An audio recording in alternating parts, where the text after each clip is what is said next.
Moi, je travaille au Centre d'entrepreneuriat de l'Université de Montréal, le CEU Montréal, comme responsable d'un parcours en intelligence artificielle et intelligence numérique. Le parcours s'appelle Datapreneur. Et aussi, je suis responsable de l'entrepreneuriat scientifique au sein du centre. Et c'est un axe qui est complètement destiné aux professeurs, chercheurs, aux étudiants au cycle supérieur qui sont intéressés par l'entrepreneuriat et qu'on aimerait accompagner dans leur projet, que ce soit pour bâtir une entreprise ou même pour accompagner dans le projet vers d'autres débouchés à travers leur développement en laboratoire ou bien s'ils ont une idée personnelle. Donc ça, c'est ce que je fais dans mon quotidien. Je suis vraiment la personne qui côtoie le plus les entrepreneurs à travers toutes ces années. Là, on est à la 4e édition du parcours Datapreneur. Et aujourd'hui, j'aimerais commencer par vous présenter les points que je vais aborder avec vous lors de cette discussion. Je vais commencer par vous donner quelques mots sur le CEU Montréal pour ceux d'entre vous qui ne connaissent pas encore notre centre.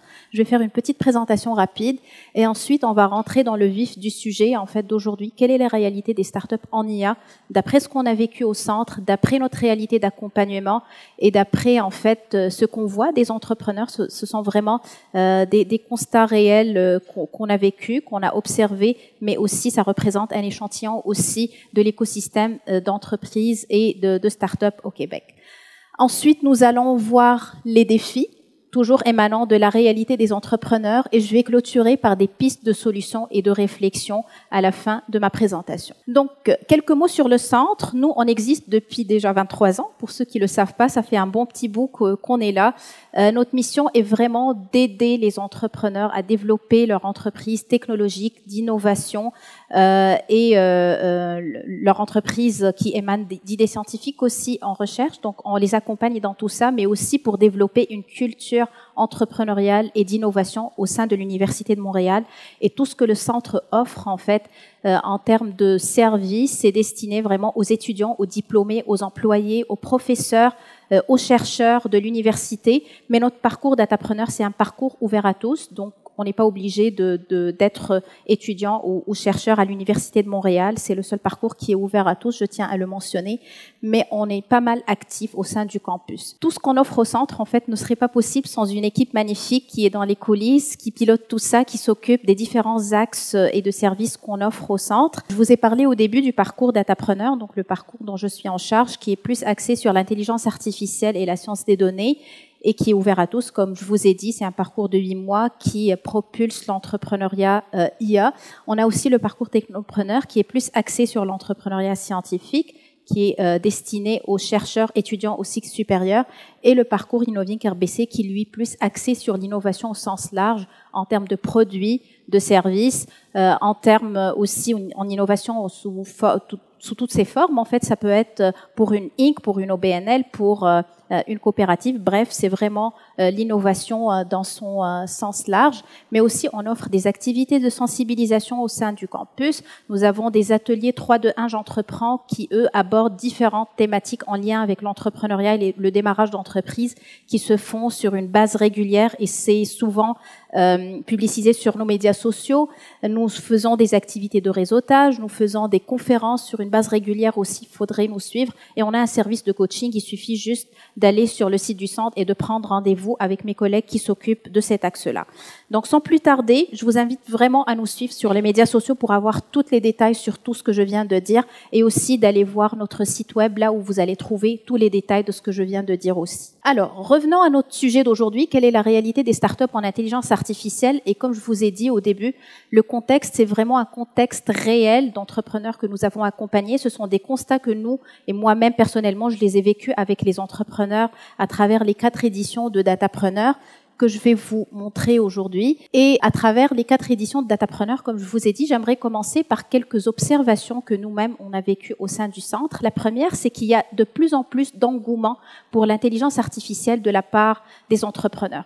Cela, ça paraît évident parce que maintenant, on parle de plus en plus d'IA, d'intelligence numérique. Tout le monde suit la même vibe, mais vraiment, même au moment de la pandémie, il y a 2 ans, quand ça a commencé, il n'y a pas eu de déclin, en fait. Il n'y a pas eu de diminution. Au contraire, il y a de plus en plus de projets qui sont déposés. On est à chaque fois émerveillé, surpris par la qualité des projets et puis le degré d'innovation des entrepreneurs qui arrivent avec des projets innovants qui résolvent, en fait, plusieurs problématiques et qui ont une diversification d'applications. Deuxième chose, c'est qu'il y a de plus en plus de femmes entrepreneurs en IA. Et c'est une chose dont on est extrêmement fier au centre, parce qu'il y a de plus en plus de femmes qui s'impliquent dans des domaines aussi pointus que l'intelligence artificielle et la science des données, que ce soit dans la composition de l'équipe, c'est-à-dire en tant que membre exécutif, ça peut être, elles occupent vraiment des postes clés dans la start-up, soit c'est elles qui s'occupent du développement technologique. Donc on a vu les deux cas de figure, et dans les deux cas, en fait, il y a une augmentation de l'implication des femmes, que ce soit à travers les projets qui sont représentés à travers le parcours Datapreneur. Maintenant, en 4 ans, on a accompagné près de 80 entreprises quand même en 4 années. Donc, ça permet d'avoir une idée globale sur ce qui s'est passé pendant ces années-là. Et pendant les 2 dernières éditions de Datapreneur, en fait, on a eu plus que la moitié des projets finalistes du parcours qui sont portés par des femmes. C'est un constat quand même qui est fort. J'aimerais le souligner aujourd'hui parce qu'on dit que les femmes en tech, on essaye de les pousser, etc. Mais moi, je vois un engouement et je vois vraiment une persévérance de la part de ces femmes-là pour pousser leurs projets et aller de l'avant. Troisième chose, les formes juridiques sociales. Donc, au début, on voyait plus des Inc. dans le domaine de l'intelligence artificielle, mais là, de plus en plus, il y a l'émergence d'autres formes juridiques sociales, comme les OBNL. On commence à les avoir. C'est pas comme une place prépondérante, mais de plus en plus, ils commencent à être là et ils commencent à être présents de plus en plus. On va peut-être aborder le sujet d'une autre façon au cours de la présentation. Un autre point, c'est la diversification des domaines d'application. Donc, l'intelligence artificielle, elle est là pour apporter des solutions à différents domaines. Il y a vraiment toutes les domaines qu'on peut imaginer et qu'on peut pas imaginer aussi, mais il y a quand même une tendance qui se dégage qu'on peut avoir pour 3 domaines phares que nous, on voit de plus en plus au centre. C'est le domaine de la santé, tout ce qui est en lien avec l'équité, diversité et inclusion, et tout ce qui est lié aux ressources humaines. Il y a aussi un autre domaine qui commence à prendre de plus en plus de force dans cet axe-là, c'est le développement durable et l'environnement. On commence à avoir des projets dans ce sens-là et des entrepreneurs qui proposent des solutions à des enjeux dans ce domaine-là. Dernier point, les marchés conventionnels qui sont moins prêts à intégrer l'intelligence artificielle. Oui, l'intelligence artificielle, on en parle de plus en plus. Oui, c'est plus présent. Mais en même temps, ça reste rudimentaire un peu basique au niveau de l'application et de l'intégration dans les marchés conventionnels, en fait. Ils commencent à comprendre de plus en plus le bénéfice d'intégrer une intelligence artificielle, mais l'adoption et l'intégration, elle est faite d'une façon un peu timide jusque-là. On constate qu'ils ont un peu besoin d'accompagnement, peut-être de la part de l'entrepreneur, peut-être une forme d'éducation qu'il faudra installer, mais en tout cas, l'intégration, elle reste à travailler à ce niveau-là. Nous allons maintenant aborder les défis qu'on a observés au fil de ces années à travers le parcours et à travers la réalité des entrepreneurs en général. En fait, comme je vous ai dit, c'est des constats qui émanent vraiment du terrain et de notre expérience pratico-pratique. Première chose, c'est le degré d'acceptation du marché, en fait. Et ceci n'a pas de lien si la solution proposée, est-ce qu'elle répond à un besoin, est-ce qu'elle satisfait, répond à une problématique ou satisfait un besoin, ça n'a pas de lien. Parce que la solution qui intègre l'IA, elle peut très bien répondre à un besoin et à une problématique, mais il reste un blocage au niveau de l'acceptabilité du marché, en fait. Parce que ceci peut être dû à différentes raisons. La première, c'est peut-être un blocage au niveau du décideur ou de l'utilisateur, et j'aimerais faire une nuance entre les deux ici. Le décideur et l'utilisateur, ça peut être ne pas la même chose, parce que l'utilisateur final, c'est celui qui va utiliser ta solution basée sur l'intelligence artificielle, qui peut être complètement différent du décideur, celui qui va payer, qui va décider d'intégrer l'IA et d'adopter l'IA. Donc ça peut être 2 niveaux différents, et ceci, ça crée des frictions des fois. Ça peut être des processus décisionnels très très compliqués des fois, qui rendent la chose peut-être impossible à adopter au sein du marché. Ça peut faire perdre carrément des opportunités de marché, parce que en fait, il y aura des substituts qui vont naître entre-temps ou qui sont existants, que les gens vont commencer à utiliser dans ce marché-là. Ils vont laisser de côté la solution en IA, ils ne vont pas l'adapter. Il y a autre chose aussi au niveau de l'utilisateur, surtout si on lui demande de faire plus. Si on lui demande, par exemple, c'est à l'utilisateur de faire rentrer les données, c'est à lui de faire rentrer le données dans le modèle, c'est à lui d'aller chercher des données fiables, réelles, adéquates, justes à mettre dans le modèle. Là, plus on ajoute des étapes qui impliquent l'utilisateur, plus ça complique l'adoption, plus on s'éloigne vraiment du réel bénéfice, et puis on se perd dans la multitude d'étapes qu'il y a au milieu.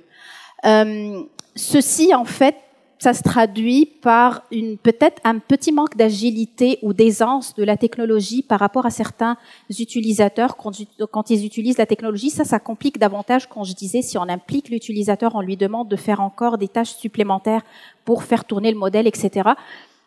Ça complique encore l'adoption.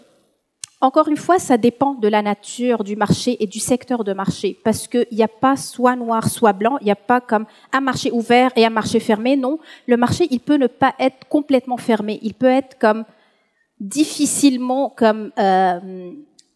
il peut être difficile à accepter au début, mais il y a comme des étapes pour l'accompagner et le rendre plus flexible à l'intégration de la solution basée sur l'intelligence artificielle.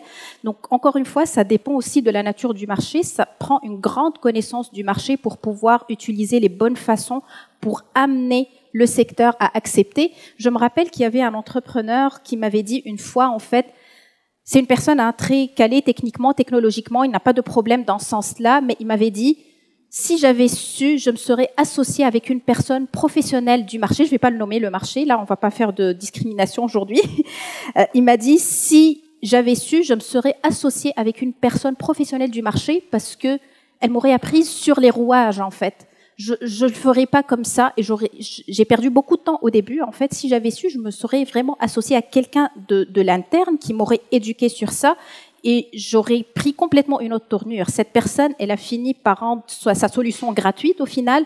Il a fait un grand pivot pour la compagnie, pour la solution par la suite. Et ce qu'il a développé à ce stade-ci, quand il m'avait parlé de ça, il l'a rendu gratuit. Donc c'est vraiment une histoire vraie d'entrepreneur qui a vécu cela. Ça prend vraiment un grand travail d'accompagnement. Peut-être il faudra comme qu'on réunisse les efforts, tous les organismes d'accompagnement, peut-être les organismes institutionnels, pour essayer d'éduquer, essayer de faire rentrer c'est quoi, qu'est-ce que ça prend, c'est quoi les délais, c'est quoi les différentes étapes par lesquelles on passe. C'est pas comme une baguette magique qui va venir tout résoudre d'un coup. Autre chose aussi, c'est le degré d'ouverture de certains marchés à l'innovation, parce que des fois on peut avoir des solutions innovantes, disruptives, des fois dans le cas extrême, et ça peut créer des barrières à l'entrée en fait. C'est une barrière à l'entrée. Certains marchés ils sont pas encore prêts pour accueillir cette solution les bras ouverts, même si peut-être dans le milieu de la recherche on sera très content d'avoir des solutions innovantes, disruptives qui sont là, qui vont changer le monde. On va écrire des articles, etc. Mais en réalité, dans le marché, ça fonctionne pas pareil, en fait. Deuxième point que j'aimerais aborder avec vous aujourd'hui, c'est la bonne formulation du bénéfice de l'intégration de l'intelligence artificielle. Ça, c'est un grand sujet que je vois vraiment chez les entrepreneurs en démarrage.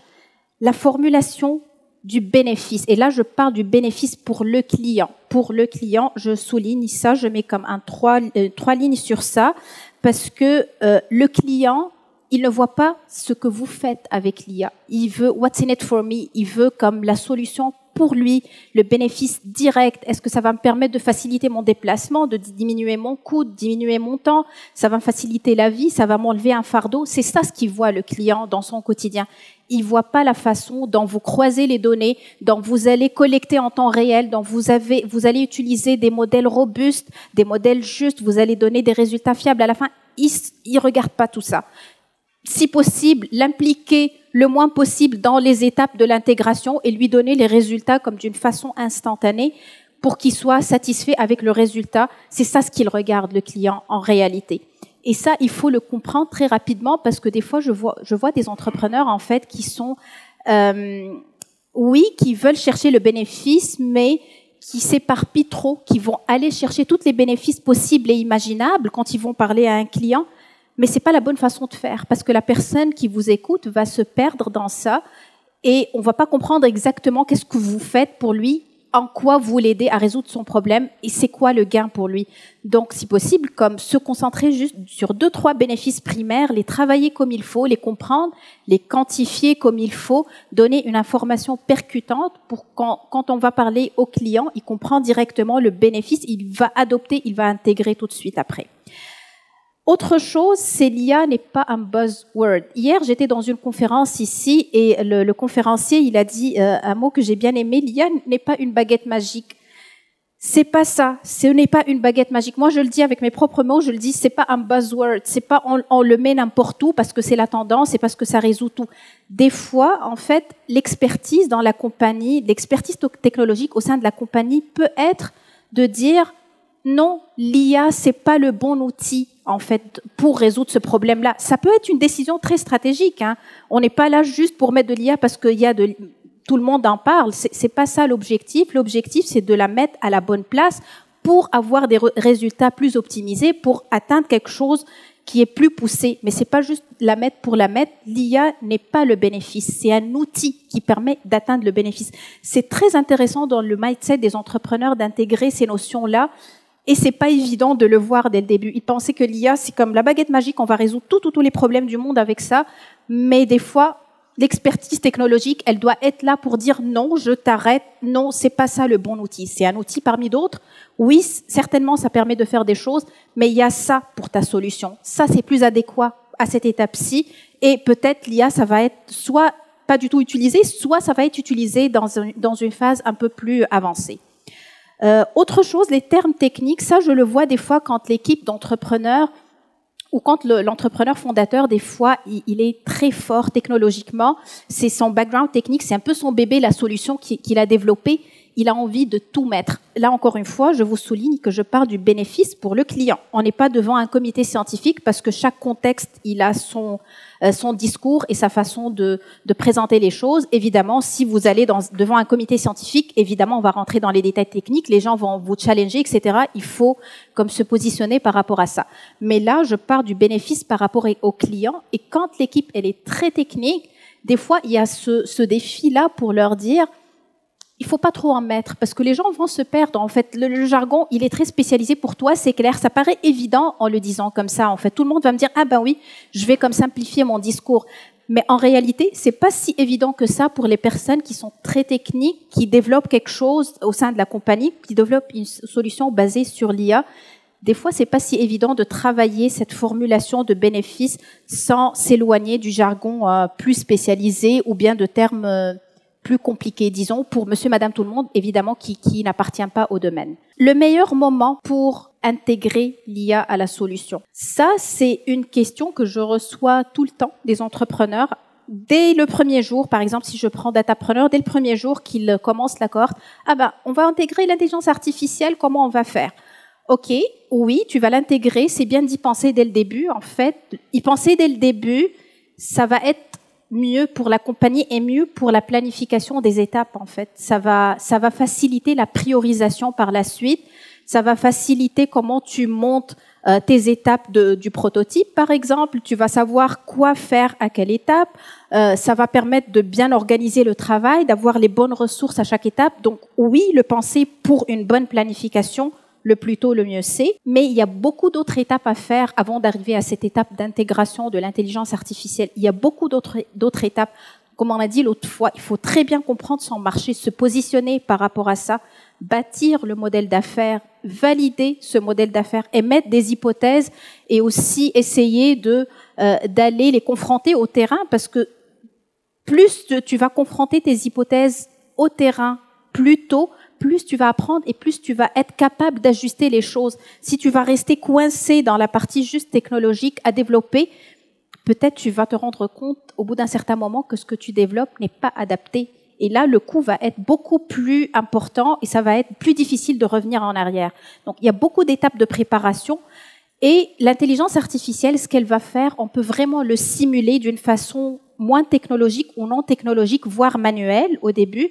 Tout ce que l'intelligence artificielle va faire par la suite, quand les choses vont être prêtes et on aura le set de données, etc., ça va être fait d'une façon moins technologique, si je le dis comme ça. Et ça permet vraiment des apprentissages très intéressant pour l'entreprise parce que là, tu peux te rendre compte que les gens, c'est quoi les freins à l'adoption? Là, tu peux te rendre compte que la façon dont tu as pensé ta solution, est-ce que ça colle ou ça colle pas avec la réalité du marché? Là, tu peux ajuster avant que le coût, comme je l'ai dit, ne devienne très, très important par la suite. La simulation avec des moyens moins technologiques, je trouve que c'est C'est une clé que certains entrepreneurs, malheureusement, ils passent à côté. Ils voient pas l'importance de ça, mais toujours on conseille vraiment qu'ils fassent les choses étape par étape pour qu'ils puissent faire l'apprentissage par la suite. Sinon, j'aborde ici une question qui est une très grande question, c'est la donnée. Comment ils vont avoir les données? Parce que dans ces étapes aussi, pour préparer l'intégration de l'IA, beaucoup d'entrepreneurs se bloquent en fait devant la disponibilité des données. Comment on va faire? J'ai pas les données. J'ai une merveilleuse idée, j'ai validé, j'ai fait tous mes devoirs en amont, mais moi j'arrive pas à trouver les données. Ben ça se planifie à l'avance. Enfin, on n'attend pas jusqu'à arriver à ce stade-ci pour dire ah ben moi je suis prêt, j'ai besoin de données. Ça fonctionne pas comme ça. Il faut anticiper la disponibilité de la donnée parce que il faut savoir si on va la collecter, comment on va la collecter. Est-ce que on va payer pour ça? Est-ce que c'est le marché qui va nous fournir la donnée? Est-ce que je vais utiliser ça via un partenariat peut-être? Est-ce que c'est un partenariat avec un organisme de recherche ou une autre entreprise qui va me fournir les données? Si j'ai pas ces pistes-là, comment je peux aller creuser? Comment je peux aller comprendre, avoir les bons contacts, etc. Est-ce que c'est déjà possible pour mon type de projet? Et là, j'aimerais ouvrir une parenthèse. Je ne sais pas si on a parmi vous, s'il y a des entrepreneurs chercheurs ou s'il y a des personnes, des chercheurs parmi nous peut-être qui ont collaboré avec des entrepreneurs par le passé, à main levée, je ne sais pas. Oui, non. En tout cas, moi, je vous partage une expérience réelle, personnelle, avec les entrepreneurs qu'on a. Et je vois qu'il y a vraiment un flou et une incompréhension de la nature de ces partenariats start-up, organismes académiques institutionnels, en fait. Ils pensent que, en ayant ce genre de partenariat, c'est comme la baguette magique qui va tout résoudre pour eux. Ah ben, je vais m'associer à X ou Y, telle institution, ça va me donner les données, les profs ou le groupe de chercheurs avec qui je m'associe, c'est eux les experts technologiques. Puis là, tu sens que l'entrepreneur, là, il lâche la balle, mais ça fonctionne pas comme ça. Malheureusement, ils perdent de belles opportunités précieuses comme ça parce que ils se sont pas préparés comme il faut et ils voient la chose d'une autre façon qui n'est pas la réalité. Il faut faire ses devoirs pour aller chercher ce genre de partenariat. S'il faut, comme préparer c'est quoi le projet, c'est quoi les objectifs, qu'est-ce qu'on attend de nous. S'il faut, c'est à l'entrepreneur d'aller chercher les données. Dans quelques cas, oui, même si tu fais un partenariat avec un organisme institutionnel, on va te demander de toi aller chercher les données. Et aussi d'avoir un minimum aussi de compréhension globale, même si c'est eux, peut-être, ils vont être plus les experts techniques, scientifiques dans la chose.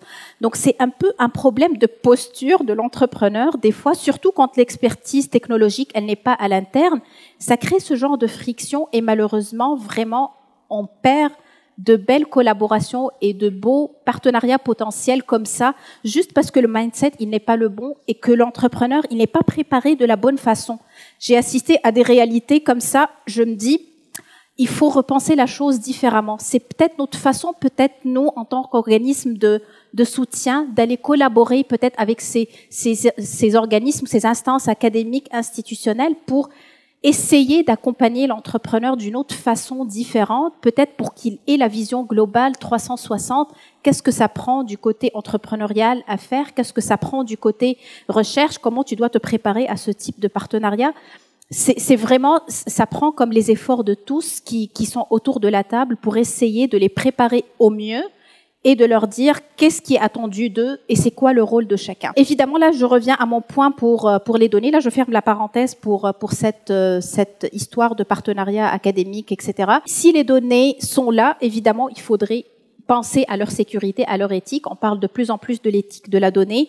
Ça, c'est un grand défi au niveau de l'application, je dirais aussi, parce que tout le monde parle de l'éthique de la donnée, etc. Mais il faut savoir comment faire de la bonne façon et comment s'entourer pour comprendre cet aspect-là, parce que ça prend aussi des experts. Et je vais traiter ça un peu plus tard par la suite.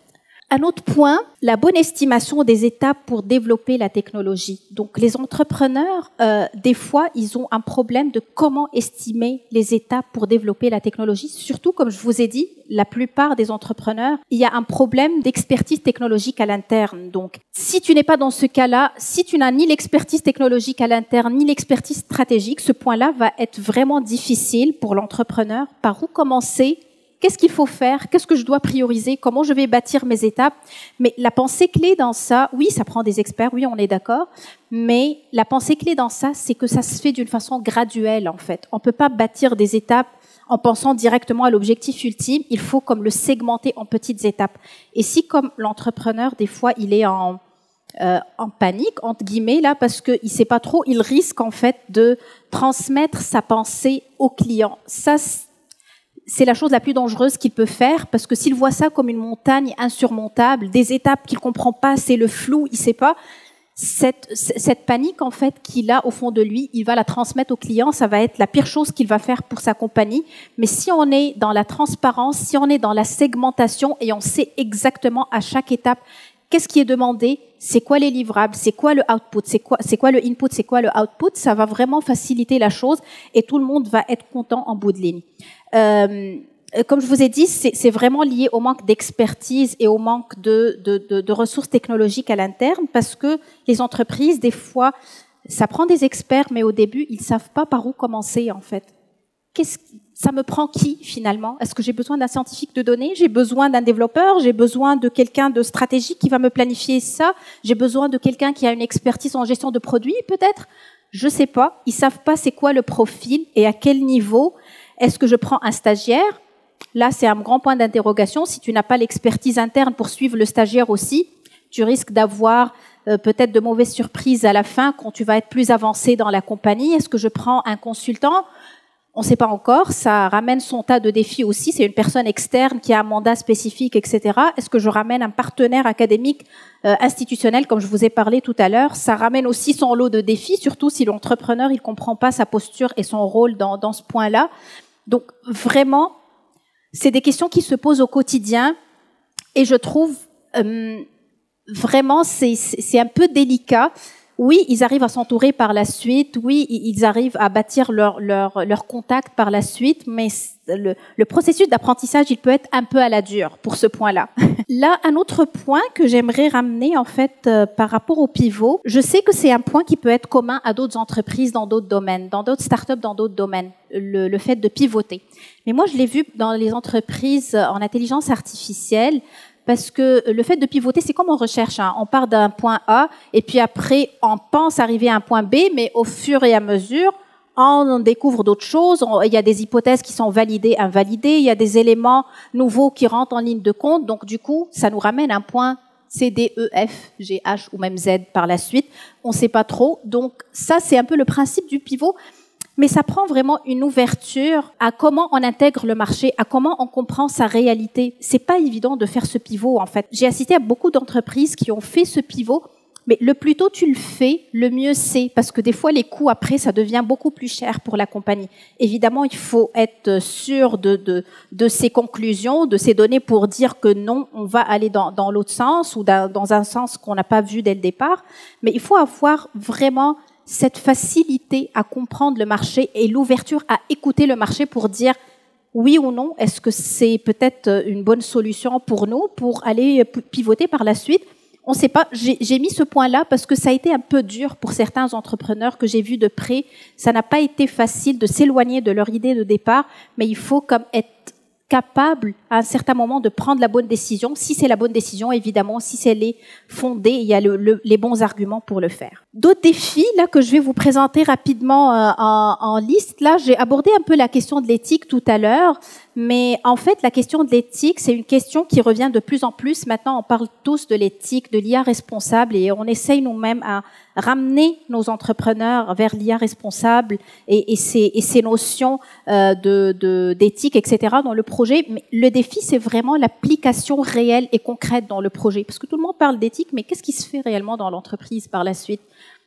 Il faut vraiment planifier les bonnes étapes et les bonnes actions à mettre en place pour dire que oui, je suis comme un entrepreneur conscient de ce que je fais et mon IA, ça fait partie de l'IA responsable dont tout le monde parle. Donc, c'est vraiment l'aspect pratico-pratique réel de l'application de la question éthique dans l'entreprise et, par exemple, du choix des principes, par exemple, responsables qui s'attachent au mieux à la nature du projet, à la nature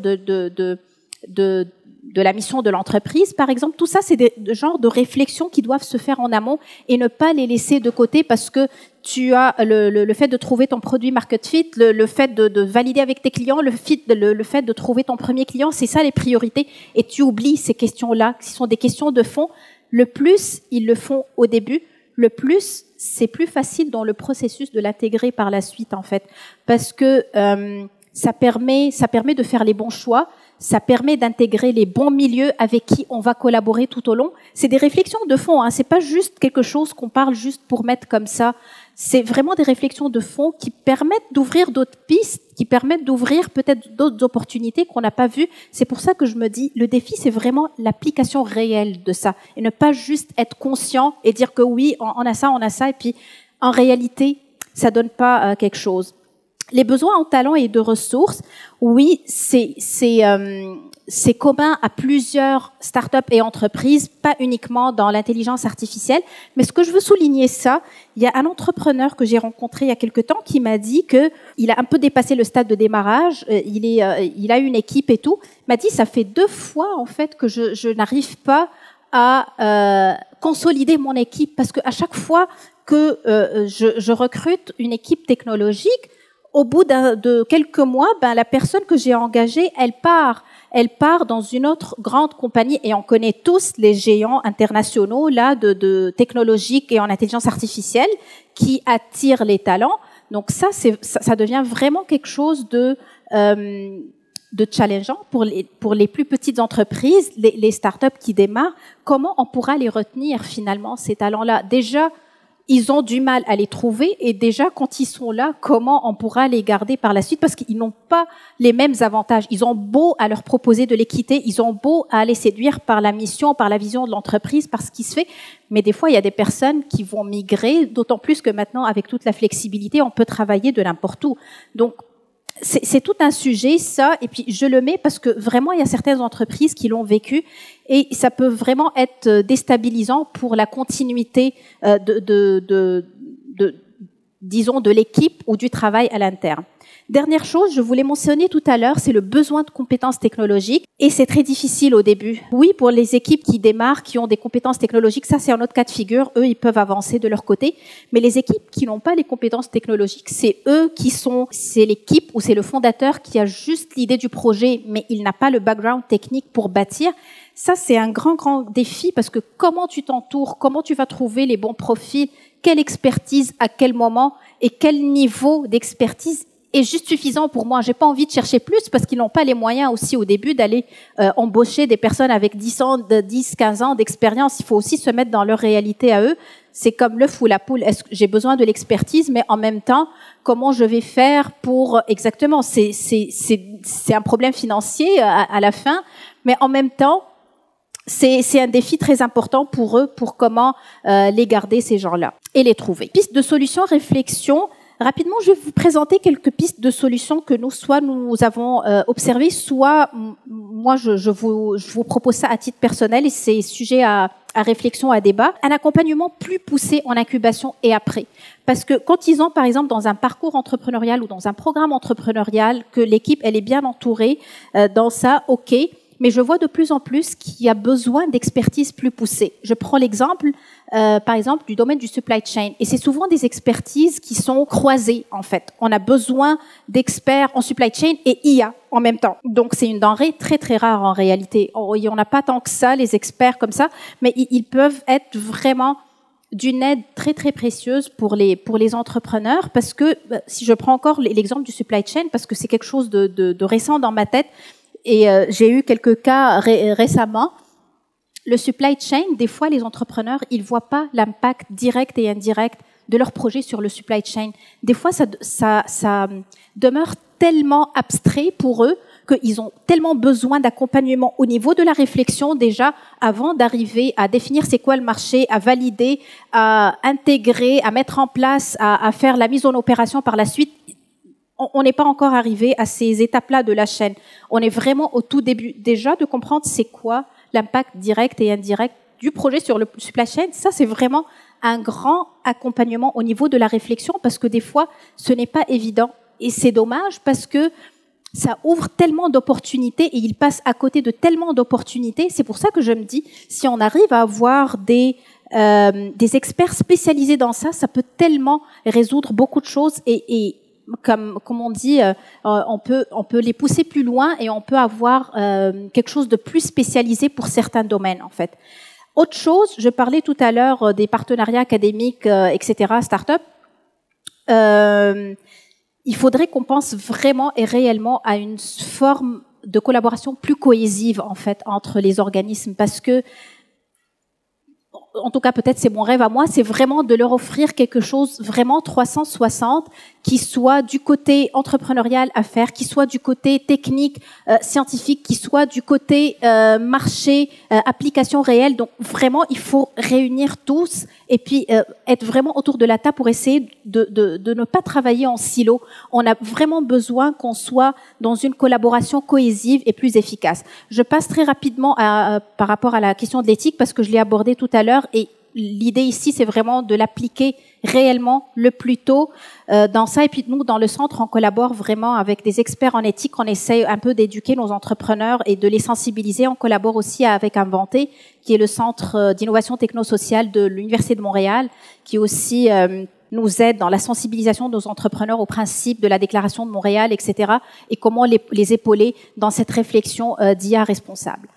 Les pistes de solutions, réflexion, autre chose rapidement, l'intégration des marchés plus conventionnels. Là, j'ai abordé tout à l'heure la question des marchés non conventionnels, mais moi, je me pose ici la question, c'est quel moyen pour les amener à accepter en fait l'intégration de l'intelligence artificielle? Est-ce qu'il s'agit, par exemple, de les accompagner plus, de leur offrir un incitatif peut-être financier, de mettre en place des personnes qui vont les tenir par la main et les aider dans l'intégration pas à pas, sachant que ceci va être vraiment coûteux et ça va coûter à l'entreprise de mettre des personnes dédiées pour faire ça. Et aussi, je me demande, est-ce qu'il ne faut pas inclure de nouveaux axes de recherche, en fait, qui, eux, soient différents en incluant des acteurs de marché là-dedans? Parce que comme ça, on peut vraiment assurer que la recherche, elle est au service de la réalité. Elle offre des solutions qui sont adoptables, applicables et qui sont vraiment en lien avec la réalité de ce que vivent les gens. Et on va se rendre compte rapidement des freins, comme ça on pourra s'ajuster plus rapidement.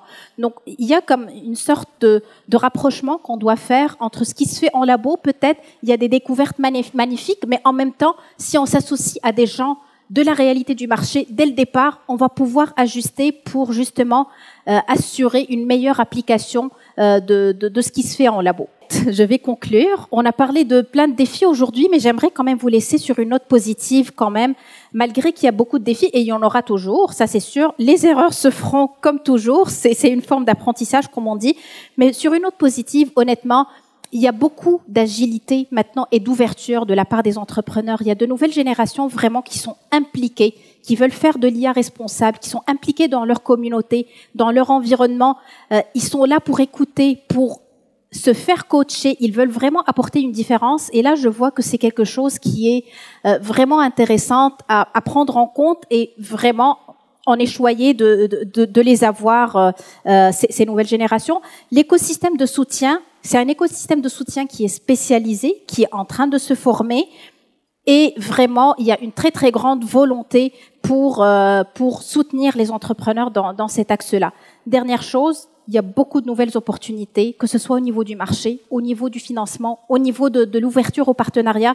Mais vraiment, c'est un très, très bon momentum. Il ne faut pas laisser les choses passer comme ça. Profitez-en pour ceux qui veulent vraiment aller de l'avant et prendre cet axe-là. Moi, ma réalité, c'est que moi, c'est toujours là, la lenteur dans l'adoption d'une solution d'intelligence artificielle. Moi, je crée des agents conversationnels, un peu comme Siri, mais plus personnalisés, plus interactifs, avec une intelligence émotionnelle. Et puis, je frappe un mur toujours. Toujours, je frappe un mur au niveau de la commercialisation, faire adopter cette solution-là dans les entreprises. Alors, j'aime peut-être avoir votre son de cloche par rapport à ça. C'est quoi les moyens pour commercialiser? Là? Quand on est rendu là, puis là, il y a tout le temps un mur. Qu'est-ce qu'on a comme solution possible? Moi, je pense que par rapport à ça, pour les amener à la commercialisation, il y a plusieurs entrepreneurs justement qui se bloquent là. Ils sont à la commercialisation, ils n'arrivent pas à aller par la suite. Moi, je dirais, ça commence bien bien en avance de ça. C'est une connaissance du marché qu'il faut. C'est à travers les partenariats qu'on pourra faire ça. Si on commence à faire des projets pilotes, par exemple, on commence à bâtir la crédibilité de l'entreprise plus tôt. Ça va aider par la suite si on va chercher un deuxième, un troisième client en disant que oui, on a déjà fait un projet pilote avec un tel, ça marche, ça fonctionne, puis on va passer à l'étape d'après et ne pas faire le travail tout seul et puis après, en arrivant à la commercialisation, tu voudras comme commercialiser. Je dirais qu'il y a une étape qui est juste en amont, qui est manquante, qui pourra faciliter par la suite. Je travaille en approvisionnement stratégique, puis justement, là, on cherche à implanter l'IA. Mais ma question était plus générale. Je travaille pour une grosse organisation publique qui a son propre département de TI. Puis selon ma perception, les startups sont surtout... leur offre de service vise surtout les PME, les entrepreneurs. Est-ce que les startups ont un marché avec les organisations publiques? Je pense que oui. Il y a un grand marché à ça. Ça fait partie des choses où peut-être il y a un cycle de vente qui va être beaucoup plus lent, en fait. Ça va être plus difficile, plus compliqué, plus fastidieux à mettre en place, mais il y a beaucoup d'opportunités avec les organismes publics et après, avec tout ce qui se passe en fait en innovation technologique et tout, il y a vraiment une grande volonté pour intégrer, mais par contre au niveau des entrepreneurs, c'est des choses qui peuvent prendre beaucoup de temps parce que les processus décisionnels sont plus compliqués, les choses vont prendre beaucoup de temps, il faut être extrêmement préparé quand on va les approcher du côté de l'entrepreneur, je veux dire. Il faut savoir qu'est-ce qu'on va leur présenter, à quel moment. Mais moi, j'ai vu des entrepreneurs qui, j'en ai au moins un exemple en tête, qui a fait une belle collaboration avec un organisme public et ça fonctionne très très bien, mais ça prend vraiment une bonne préparation pour l'entrepreneur qui soit bien entouré et aussi, il faut être conscient que c'est des cycles de vente qui sont longs, voire très longs.